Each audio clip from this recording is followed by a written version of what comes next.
अस्सलाम वालेकुम साथियों। आज हम ऐतिहासिक गांव आकेड़ा पहुंचे हैं जो मेवात नूह जिले में स्थित है। सबको पता है आकेड़ा गांव नूह से लगभग 8 किलोमीटर उत्तरी हिस्से में स्थित है और दिल्ली अलवर मार्ग पर पड़ता है। आकेड़ा गांव कोटला झील की वजह से सबसे ज़्यादा पॉपुलर है क्योंकि कोटला की जो झील है वो पूरे हरियाणा में, जो आकेड़ा में भी स्थित है, वो पूरे हरियाणा में सबसे बड़ी है, सबसे लंबी झील है और पूरे हरियाणा भर में प्रसिद्ध भी है। और कोटला गांव के पास होने के कारण आकेड़ा गांव और ज़्यादा पॉपुलर है क्योंकि एक वक्त पे कोटला गांव जो है वो राजधानी हुआ करता था बहादुर नाहार की और बहुत से खानजादा रूलर्स की। और यहाँ खानजादा की राजधानी हुआ करती तो डेफिनेटली यहाँ दिल्ली के सुल्तान चाहे नसरुद्दीन महमूद हो, खिज़र खान हो, मुबारक शाह हो, उन्होंने बार बार कोटला पे आक्रमण किया। इसके कारण पॉसिबल है कि उन्होंने कोटला झील के विपरीत के हिस्से बिल्कुल अपोजिट में आकेड़ा गांव में जो है अपनी आर्मी जो है कई बार तैनात की होगी। ये क्षेत्र दिल्ली सुल्तानों और मेवात के शासकों के बीच युद्ध भूमि थी, तो आप मान सकते हो आकेड़ा की जो एरिया है वो युद्ध भूमि हुआ करता था दिल्ली सुल्तान और मेवाती शासकों के बीच में। बहुत हिस्टोरिकल है, यहाँ बाबर भी आए थे, बाबर ने इस कोटला झील का भी जिक्र किया, राकेड़ा गांव का भी उन्होंने जिक्र किया, तो बहुत हिस्टोरिकल गांव। बट हमें पास ज़्यादा हिस्टोरिकल इन्फॉर्मेशन के बारे में नहीं है, लेकिन ये एक मस्जिद है जो बहुत शानदार है। इस मस्जिद को आप देखें तो ये मस्जिद 3 खरबूजे के आकार के बने गुंबद से बनी हुई मस्जिद है, अगर आप इसको इजिली देख सकते हो। मैं इसका आपको थोड़ा सा टॉप भी दिखाऊंगी, बैक साइड है मस्जिद का। इसका अगर आप फ्रंट साइड देखें इस मस्जिद का, तो ये आप देखें तो 3 बड़े गुंबद है और टॉप अगर आप देखें तो उल्टा ऐसा लगता है कमल जो है वो बना हुआ है। इसके सामने अगर आप देखें तो 2 बड़ी मीनारें हैं, साथ में 2 छोटी मीनारें हैं और पीछे भी अगर आप देखें तो 2 मीनारें आपको छोटी जो है वो दिखाई देंगी।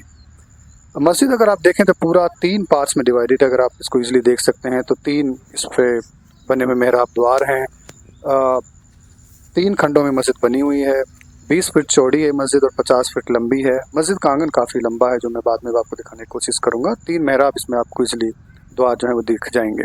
मस्जिद बहुत सादगी से बनाई गई है, ऐसा लगता है बहुत जल्दबाजी में खुरदरे पत्थरों को यूज़ किया गया है, साधारण प्लास्टर से बनाया हुआ है। और इसी सादगी के कारण इस मस्जिद को मुगल्स के टाइम से भी जोड़ा जा सकता है। और ये खास बात है कि क्योंकि 3 गुंबद वाली मस्जिद की जो शैली है वो बाबर के समय में ही प्रचलित थी, बाबर के समय से प्रचलित थी। और बाबर खुद भी कोटला झील आए थे, तो पॉसिबल है कि वो आकेड़ा गांव ज़रूर आए हों, क्योंकि जब उन्होंने जिक्र किया कि जैसे ही मैं कोटला झील पहुंचा तो कोटला झील का अगर ये साइड देखे तो ये कोटला गांव से स्टार्ट होता, तो पॉसिबल है कि ये मुगल कालीन जो है मस्जिद हो। लेकिन इस बात की भी पॉसिबिलिटी है क्योंकि यहाँ पे बार बार सैयद वंश के शासकों ने यहाँ अटैक किया थी। पॉसिबल है कि सैयद वंश के किसी सुल्तान ने अपनी आर्मी के नमाज पढ़ने के लिए इसको बनाया होगा। ये आप देख सकते हैं अंदर का हिस्सा है मस्जिद का, बहुत शानदार है। ऊपर अगर अभी भी इसमें लकड़ी यूज़ की गई है, यहाँ से आप ये द्वार आप इसलिए देख सकते हैं। तो ये बहुत हिस्टोरिकल मस्जिद है जो जो आकेड़ा गांव में स्थित है। और बट अनफॉर्चुनेट है कि ये मस्जिद आज लोग भूल गए, अदरवाइज़ तो ये बहुत हिस्टोरिकल मस्जिद है। मैं बहुत क्लियरली इस बात को कह रहा हूँ कि ये मस्जिद की बहुत संभावना है कि ये सैयद वंश से जो है सैयद वंश के टाइम से जो है बनी होगी। पॉसिबिलिटी ये भी है कि ये मुग़ल जो है वंश के शासकों ने किसी ने बनाई होगी अपनी आर्मी के पर्पज़ से। लेकिन ओवरऑल ये 15वीं-16वीं शताब्दी की तो मस्जिद है। एग्जैक्ट हमारे पास डेट नहीं है, लेकिन आज से 500-600 साल पुरानी ये डेफिनेटली मस्जिद है। और इसी कारण ये मुझे लगता है कि इस एरिए में कोटला मस्जिद के बाद एक बहुत शानदार मस्जिद है जो बहुत हिस्टोरिकल है हमारे एरिया में।